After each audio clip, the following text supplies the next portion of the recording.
Fala galera, hoje estamos começando mais um projeto que nasceu no coração de Deus, que é o Fala Líder. Fala aí Líder surgiu com a ideia de a gente trazer papo reto sobre assuntos polêmicos e assuntos diversos aqui para o nosso canal. Então hoje eu tenho a honra de receber uma convidada super especial, ela que é formada em pedagogia, ela que é especialista em gestão escolar, mestrando agora em educação também, e a minha sócia de vida, né? Minha esposa Fernanda Ferreira. Prazer estar aqui hoje, uma surpresa. Eu espero que a gente consiga colaborar bastante, contribuir com os nossos jovens, com os nossos adolescentes. E é isso, estamos aí. E a gente tem um tema especial hoje, né, pra galera. E o tema é: quem manda no dinheiro do relacionamento em casa? O homem ou a mulher? O que você acha aí? Já começa a comentar, deixa aí o seu comentário, como é que funciona na tua casa. Mas acho que a gente vai abordar esse tema, que é um tema muito polêmico, saber de quem que é essa gestão financeira no lar. Do homem ou da mulher? E aí, Fernanda?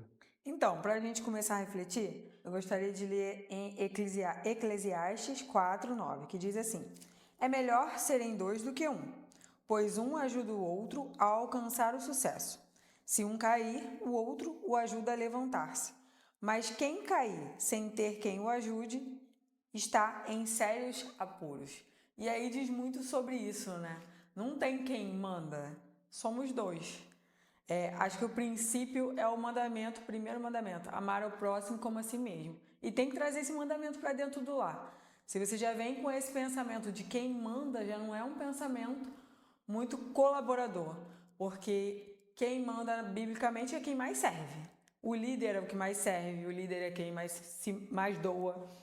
E isso a gente precisa ter isso em mente.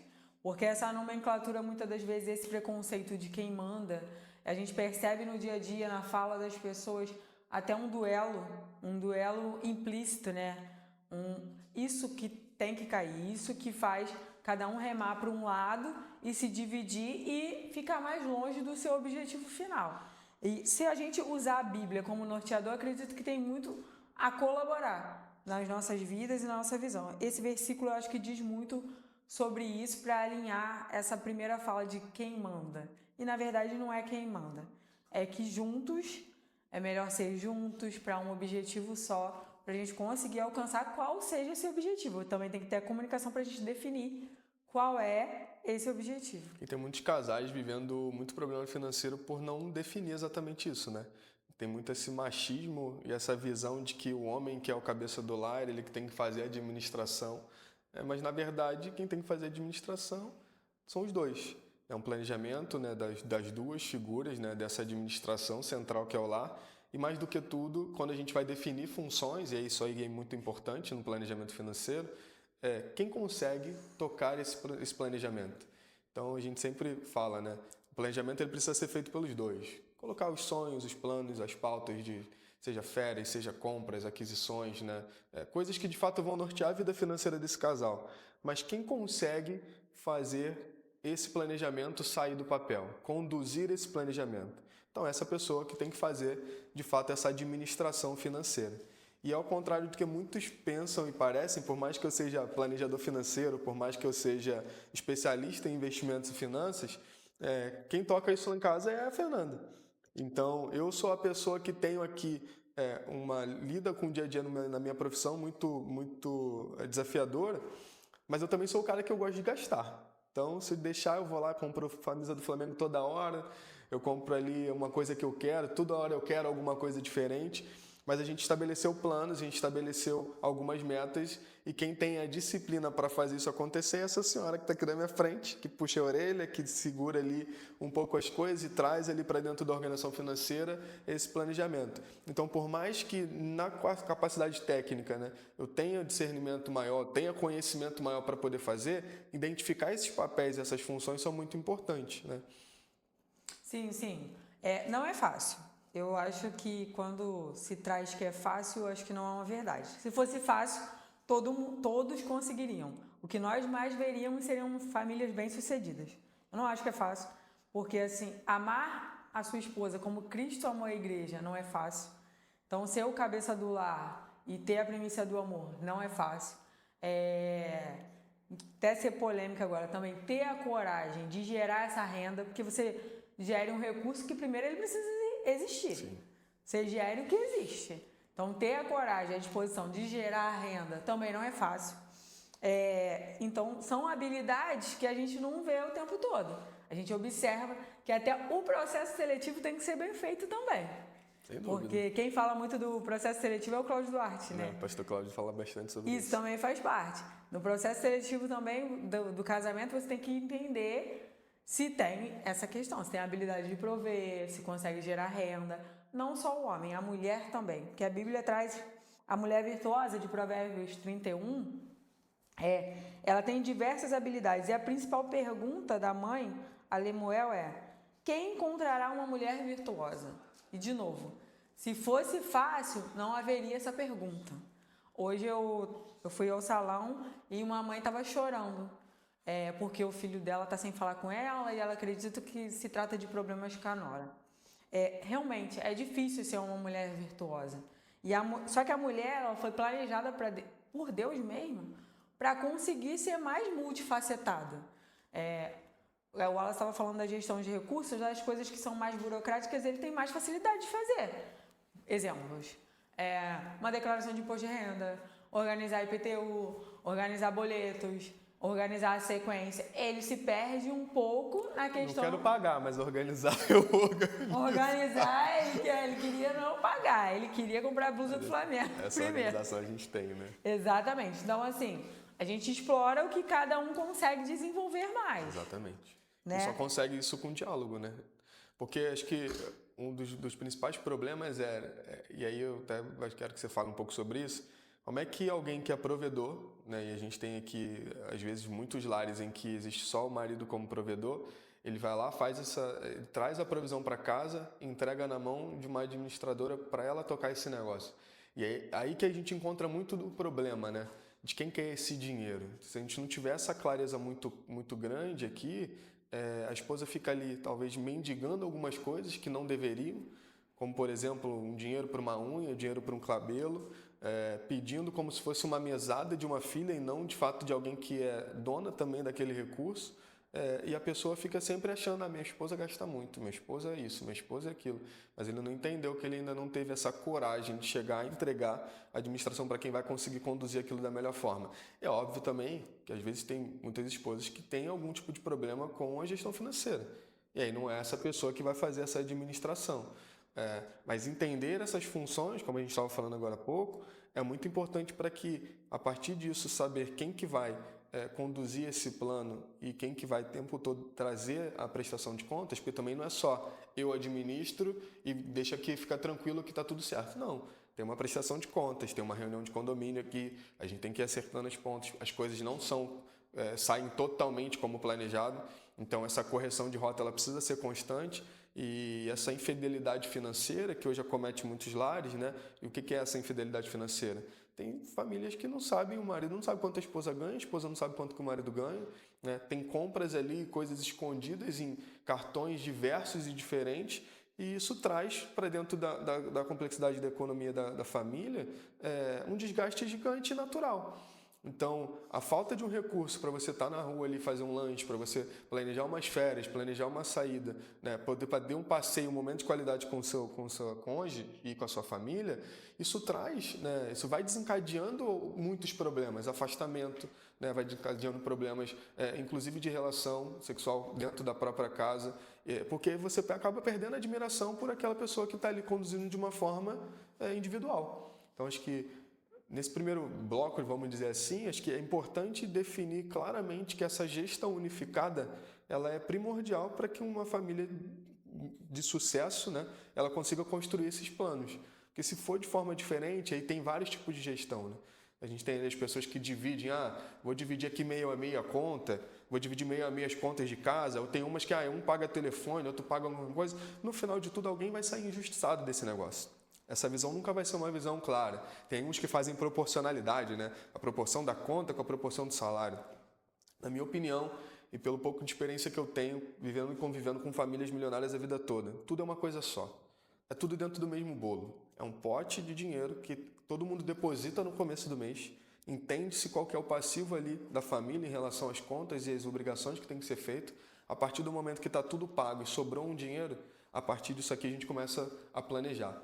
E a gente começa a entender ou se divide aquela parte, ou vai guardar e divide uma outra parte. A gente pode falar isso um pouco mais para frente, né, dessa divisão exatamente de como é que é uma gestão da família e da economia ali da família.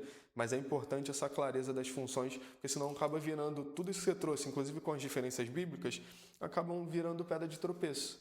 E as pessoas estão ali há 10, 15, 20 anos convivendo junto, trabalhando pra caramba, se esforçando e não conseguem fazer uma viagem, não conseguem ter um planejamento, não conseguem trocar de carro, não conseguem ter uma vida bem-sucedida e próspera. E a gente precisa acessar essa prosperidade, porque ela é garantida a nós. Só que a gente começa a desviar a finalidade daquele recurso, uma vez que ele não tem uma definição clara ali dos dois, né? Do casal e do destino para aquela família. É isso aí, é verdade. E aí a gente tem que pensar um pouco fora da caixa para a gente conseguir tudo isso aí. Porque quando a gente fala, pode alguém pensar, parece, do jeito que eles falam, parece que é fácil.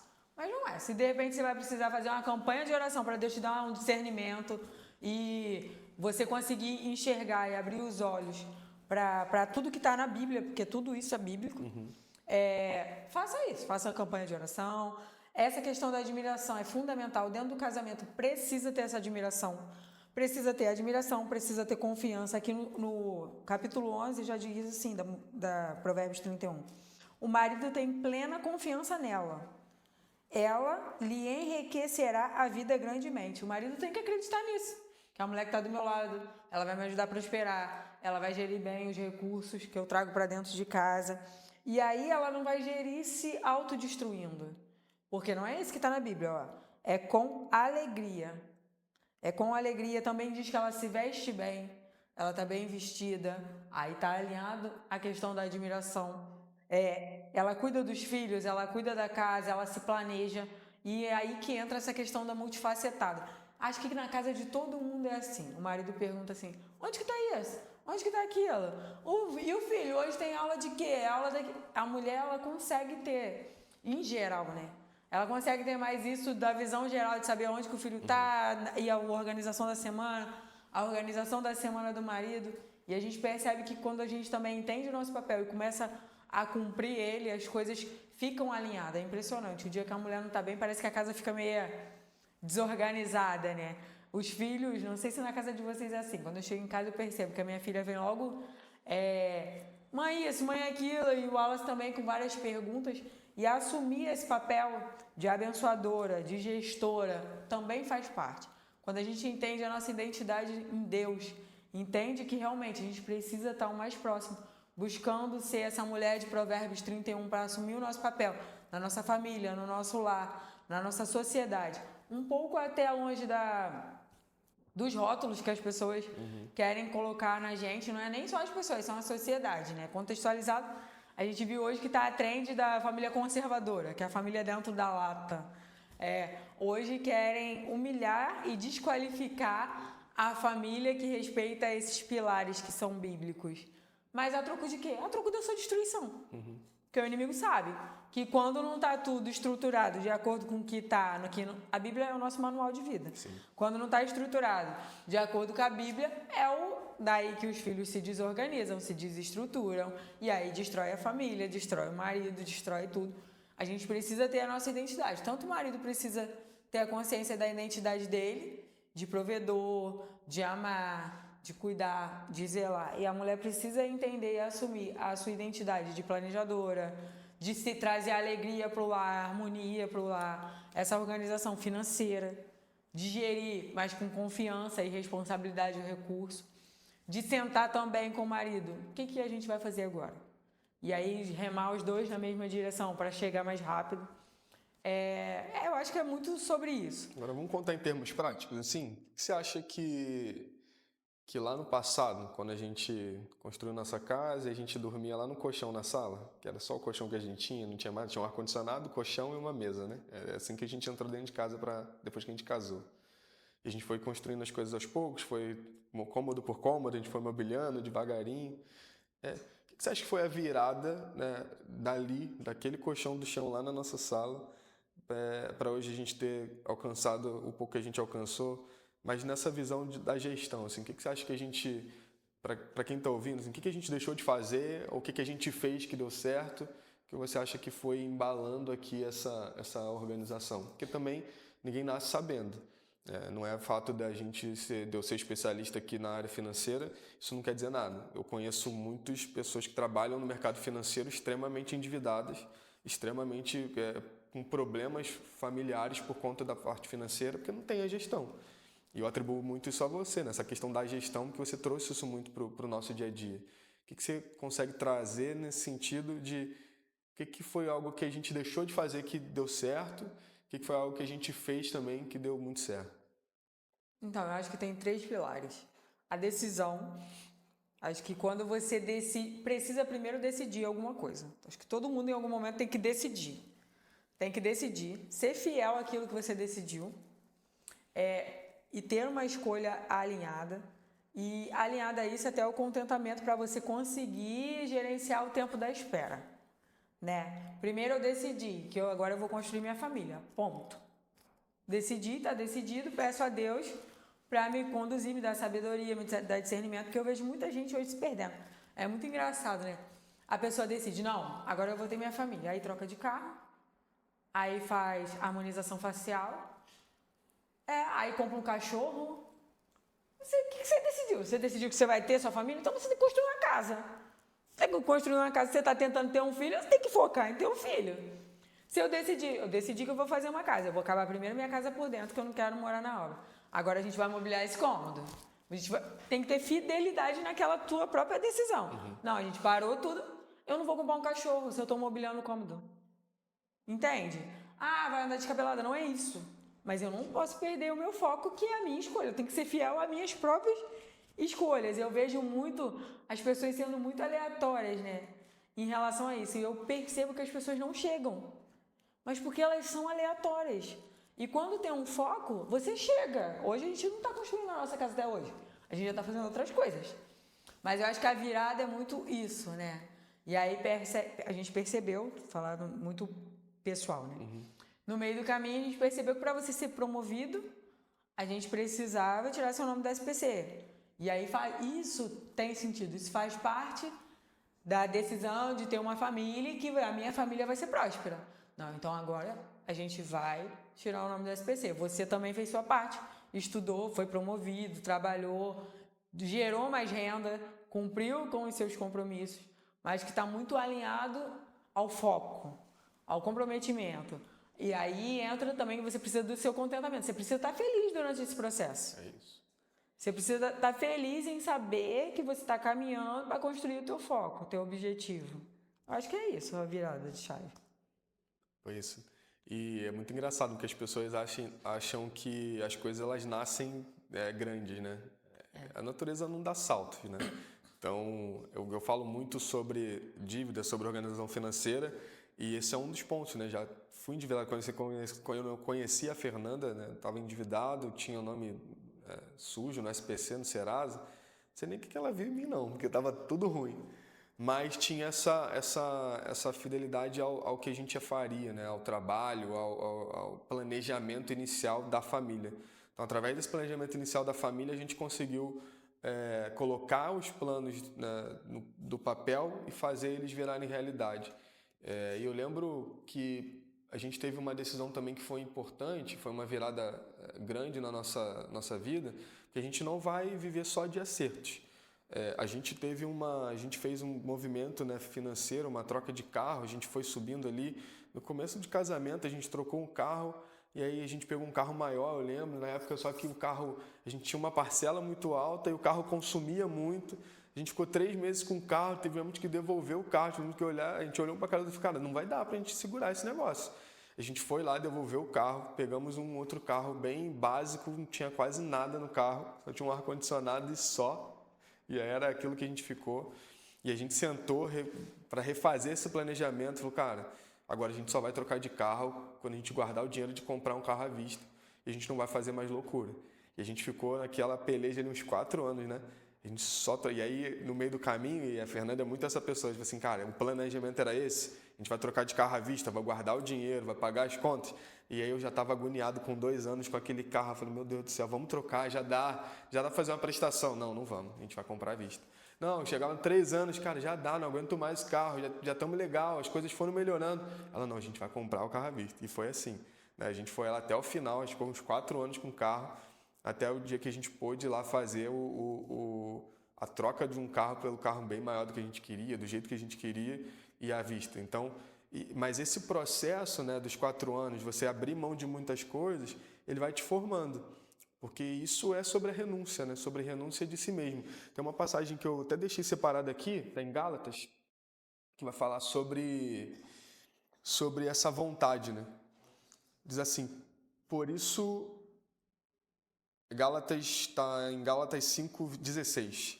Por isso digo, vivam pelo Espírito e de modo nenhum satisfarão os desejos da carne, pois a carne deseja o que é contrário ao Espírito, e o Espírito que é contrário à carne. Eles estão em conflito um com o outro, de modo que vocês não fazem o que desejam. Mas se vocês são guiados pelo Espírito, não estão debaixo da lei.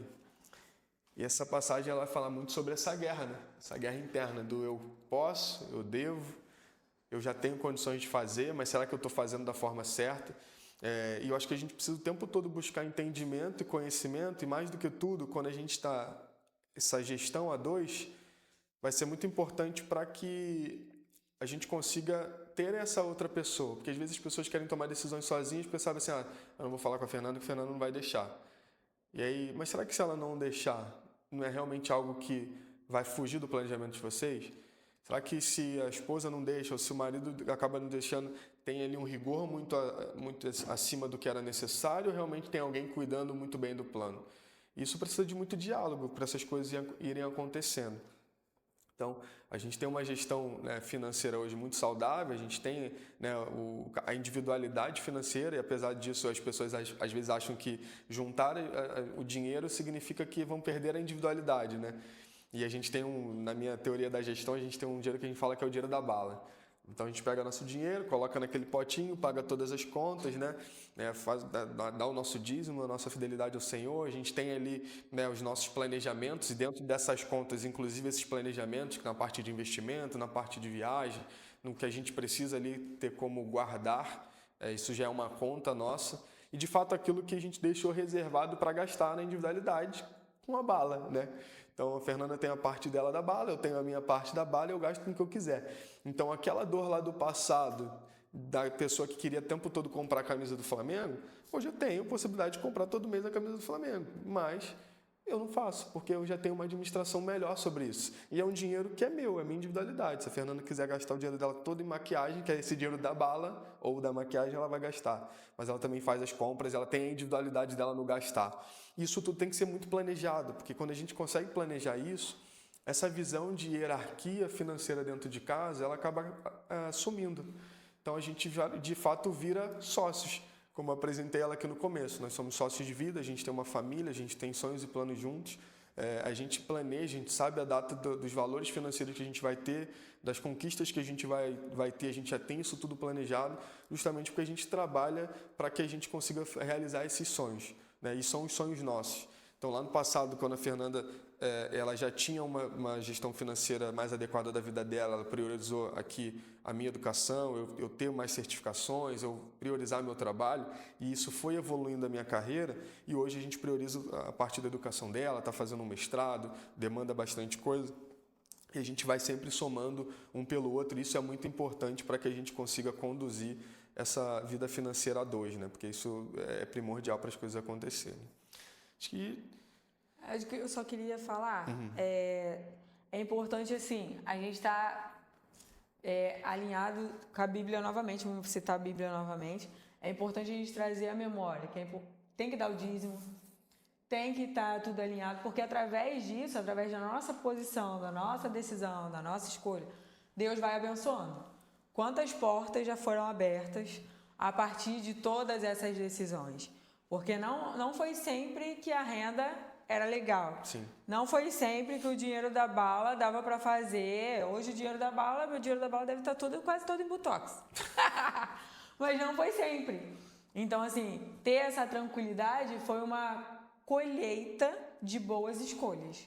Conforme a gente vai fazendo um empilhamento de boas decisões, boas escolhas, da fidelidade com Deus, da fidelidade ao nosso casamento, à nossa família, Deus vai fazendo também o que são as promessas, vai cumprindo todas as promessas e prosperando os nossos passos, prosperando os nossos caminhos. Eu tenho fé que as mãos de Deus não estão encolhidas, que nós ainda vamos colher muito mais prosperidade, muito mais bênçãos dos céus. E assim, as bênçãos também serão estendidas aos nossos filhos. Essa é a minha fé, essa é a minha tranquilidade. E assim, compartilhar a vida com você, ter você como sócio, é uma grande alegria, um grande prazer. Eu sou grata a Deus. Muito obrigado, amém. Pela sua vida. Mas você tocou num ponto importante, viu, gente? A gente tá feliz, viu lá? Aprende aí, Araújo. A gente... Acho que você tocou num ponto importante, acho que vale trazer para o pessoal, né? A questão da infidelidade financeira que a gente estava falando, agora você tocou num ponto importante que é a questão do dízimo. E às vezes tem alguém ali dentro dessa gestão financeira fazendo o dízimo, fazendo seu dízimo todo mês ali, sendo fiel a Deus, aquilo que Deus confiou, mas o parceiro, a esposa ou o marido, não dá o dízimo. Se a gente é uma unidade para o Senhor, né, somos uma só carne, tem alguém trazendo maldição para dentro de casa. E a gente não entende por que essa prosperidade ela não acontece, por que as coisas não estão ali, tem alguém fazendo muita coisa. Eu creio no poder da oração, eu creio no poder do jejum, eu creio em tudo isso, né? A gente, como pentecostais que somos, a gente crê muito no poder de Deus, a gente vive isso no dia a dia. Mas tem coisas que são princípios claros e bíblicos que eles não podem ser quebrados. Então, por mais que você esteja ali espiritualmente orando, buscando, entregando o seu dízimo, fazendo o seu melhor, você é um só com quem está junto contigo. Se essa pessoa não estiver fazendo, ela é um Jonas dentro de um barco, que vai dar ruim, não vai dar certo. Então, essa confiança e essa relação, ela precisa ter um diálogo muito claro para que as pessoas consigam, juntos, decidir que faz sentido.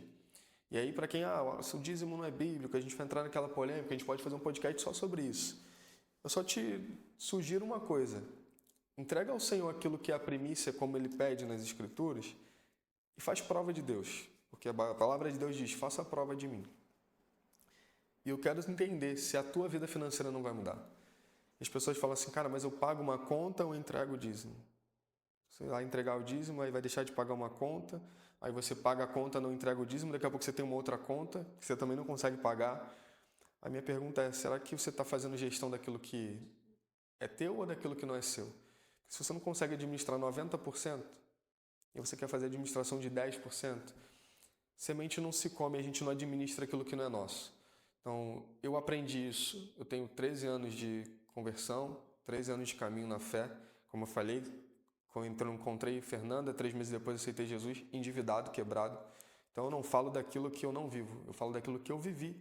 Na prática, o que Deus moveu, né, na minha vida, inclusive na minha vida financeira. Então, acho que aqui eu sou muito claro em não fazer da vida a regra de fé da vida dos outros. Mas eu quero testemunhar aquilo que o Deus já fez na minha vida e que eu ensino para muitas pessoas.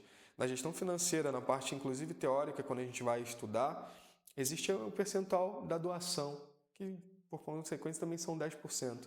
Quando a gente reserva, né, em toda a literatura da parte da gestão financeira de famílias, tem lá a separação dos 10% para doação. E aqui a gente fala que é o dízimo e a gente acredita nesse dízimo como fidelidade. Mas se você quer viver prosperidade, o dízimo é aquilo que é a fidelidade com que Deus te confiou. Você está devolvendo aquilo que Ele te entregou. Mas a oferta é onde Deus mostra, você mostra para Deus o quanto que você tem um coração liberal. Porque a oferta ela não tem um valor. A oferta ela não tem uma determinação. A oferta ela é o teu coração voluntarioso para ajudar alguém, para investir em alguma obra, para fazer alguma coisa por alguém. Aquilo ali mostra o quanto que você está abundante, o quanto que você pode ser um instrumento de Deus. E essa tem sido a minha oração ao longo desses anos. Ser um canal de bênção e ser um instrumento de Deus, inclusive na vida financeira, para a vida de tantas pessoas. E Deus faz. Agora, no momento que eu tenho meu coração endurecido, que eu começo a fazer contas, se eu posso ou se eu não posso fazer algo, Deus não precisa contar comigo. Ele levanta outro e Ele faz isso acontecer. Então, isso é muito importante, essa questão do dízimo das duas pessoas, né, dessa figura de sociedade, porque senão as coisas não vão andar. E se a gente não estiver junto, se a gente não tiver com a visão alinhada, a gente não consegue chegar a lugar nenhum. Acho que é isso, né? A gente foi falando bastante coisa. É isso aí. E quem está patrocinando o nosso momento? Gente, a gente tem uma coisa especial, né?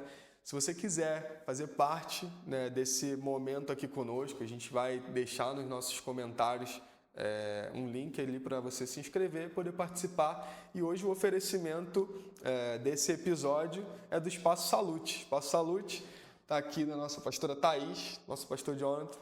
Tem várias atividades lá, você pode encontrar nas redes sociais, a gente vai deixar o link aqui. E eles são os patrocinadores do nosso primeiro episódio, do nosso Fala aí Líder. Então segue lá o Espaço Salute. Muito obrigado pela contribuição, muito obrigado pelo apoio e parceria nesse primeiro episódio. É isso, né? Agora, vou fazer a última pergunta.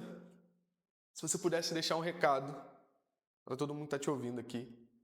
Imagina que todo mundo vai te escutar de alguma forma, vai bombar aqui, vai todo mundo dar o like, vai todo mundo seguir a tua rede, todo mundo vai te ouvir. Imagina que fosse uma mensagem importante sobre isso que a gente está falando aqui, né? Sobre a gestão financeira, sobre uma gestão financeira casal, enfim. Se quiser deixar alguma última mensagem, o que você falaria aqui para o pessoal que está precisando virar a chave nesse ano de 2026? Então, eu falaria para você se permitir, se permita. Se permita ser um canal de bênçãos, se permita ser uma fonte de prosperidade, se permita transbordar na vida das outras pessoas, se permita ser uma pessoa confiável, que o seu companheiro pode confiar, que seus pais podem confiar, seus filhos podem confiar. Se permita não olhar só para si.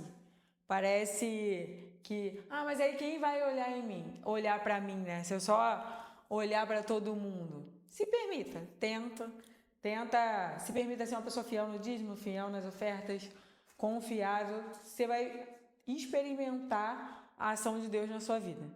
Vai experimentar o transbordar e o fluir de Deus, o cumprimento das promessas da palavra dele na sua vida. Eu acho que isso é um convite que eu tenho para fazer para as pessoas. Acho que esse é o principal convite. Muito obrigado. Obrigado pela honra de você estar aqui com a gente nesse dia.